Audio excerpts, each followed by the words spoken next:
And I really feel like you're one of the unsung heroes of that era because, you know, there was a women's boom in like 2014, 2015, but you are one of the people who paved the way for the women to shine in other places. And I don't think you get enough credit for that. Thank you very much for that. The first impression I saw of you was when you shaved your head, and I thought, wow, what a badass. And now fast forward 10 years later, I say, wow, what a badass again. It's like the like the full circle nature of life. But with AEW, how did that opportunity come around? And like, how are you finding your time so far in AEW?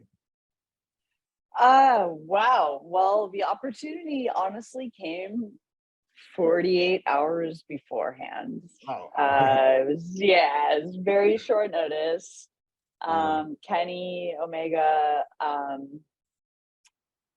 contacted, reached out and asked if I was available. We were taping in Jacksonville at the time, and I'm currently in Orlando, so it was like, yes, I can be there. And when I lost my job at WWE, like the coaching job, when the pandemic started, like, I think it was they had a term to it, like, but it was one Friday where like 70 people lost their jobs, when COVID kind of hit. And I was really down for a while, but then I was like, all right, boom, this is it. Like, I've wanted to wrestle the whole time I've been coaching. I've wanted to wrestle. So get in the ring, get wrestling gear made, get boots made, get all this stuff, like all these things that people don't think about. Like I was putting all the pieces in place, like under the surface, but like no one knew, because I was just getting myself prepared for whatever like happened. Yeah. And got the call, 48 hours. Yes, I'm ready. I've been training. I'm back in ring shape. Because that takes some time. I have my gear, I have my boots, all this stuff. And, it was that first match with Thunder Rosa on Dynamite that got me signed to AEW. I thank a lot of people for that. Thunder Rosa, Christopher Daniels, Kenny Omega, the opportunity, like, it came so quickly, but like, I was prepared. And I think that's key. Like, I was prepared for it because I just, envisioned it, but didn't know when, where, how, any of that stuff.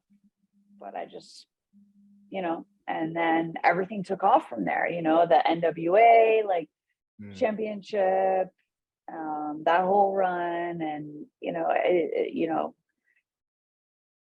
it's been surreal, to be honest with you. I had the NWA run, and then the feud with Sheeta, one of the first women's champion of AEW.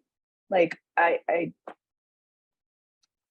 such a I'm having moment, like, and then Thunder Rosa at Double or Nothing, my first ever pay-per-view match in my entire career.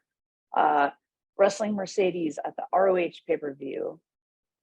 I mean, like, these are firsts for me, even though I've been in the business for 17 years.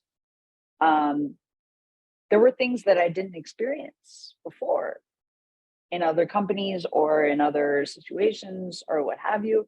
And I'm getting to experience them now. And it's like, it's surreal. But it doesn't stop. Like, my drive is like I constantly want to get better. Like, I don't care what people are saying. People can say, you're the best women's wrestler in the world. You're the best this, best that, but whatever. and that means a lot when people say that stuff to me, but I always want to get better. That's why I'm always training, and I'm always trying to add, like, okay, let me learn something new every week, every week, every week. And that's where my mind is at. I just, I try to sit down with Dean Malenko and Arn Anderson and talk to them, like, how can I get better?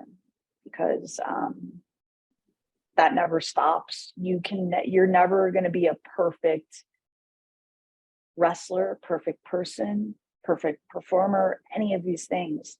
It's never going to happen. Perfection, I don't think exists. I mean, there's people that have come close, but just keeping that, like, that fire and that drive inside, I is important. And I think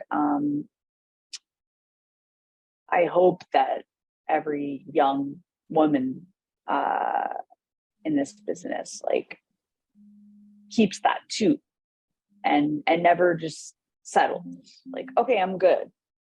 Doesn't happen. You can always get better.